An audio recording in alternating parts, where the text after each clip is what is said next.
ಬಳಗನೂರಿಂದ ಒಂದ್ ಸ್ವಲ್ಪ ಮುಂದೆ ಬಂದ್ರೆ ಈ ಗ್ರಾಮದ ಪರಿಸ್ಥಿತಿ ಎಲ್ಲ ನಿಮ್ಗೆ ಅರ್ಥ ಆಗೋದಿಲ್ವಾ? ಬಂದಿರುವಂತದ್ದು ಬಳಗನೂರಿಂದ ಒಂಚೂರು ಮುಂದೆ ಬಂದ್ರೆ ನಿಮ್ಗೆ ಒಂದು ಚಿಕ್ಕದಾದ ಒಂದು ಹಳ್ಳಿ ಸಿಗುತ್ತೆ. ಆ ಹಳ್ಳಿಯಿಂದ ಮತ್ತೆ ಮುಂದೆ ಬಂದ್ರೆ ನಿಮ್ಗೆ ಸಿಗುವಂತದ್ದೇ ಒಂದು ಟಾಪ್ ಕ್ಲಾಸ್ ಗಿಂತ ಕಡಿಮೆ ಆಗಿರುವಂತ ಕಿತ್ತೋಗಿರುವಂತ ರಸ್ತೆ. ಈ ರಸ್ತೆ ಏನ್ ನೋಡ್ತಾ ಇದ್ದೀರಾ? ನಾನು ಬಂದಿರುವಂತದ್ದು ಪಾಮಿನ್ಕಲ್ಲೂರಿಂದ ಆಕ್ಚುಲಿ ನಾವು ಹೋಗ್ತಾ ಇರುವಂತದ್ದು ತಿತಿಗಿವರೆಗೂ ಒಂದು ಚಿಕ್ಕ ಹಳ್ಳಿ ಇದೆ.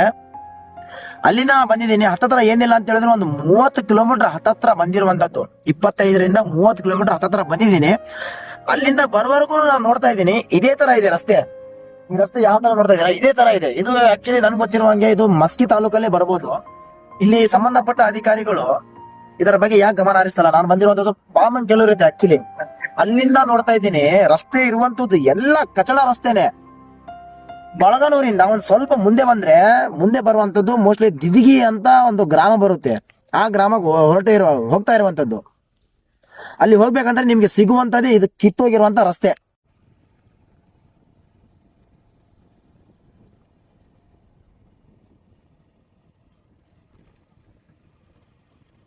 ಈ ತರ ರಸ್ತೆ ನೀವು ನೋಡ್ಬೋದು.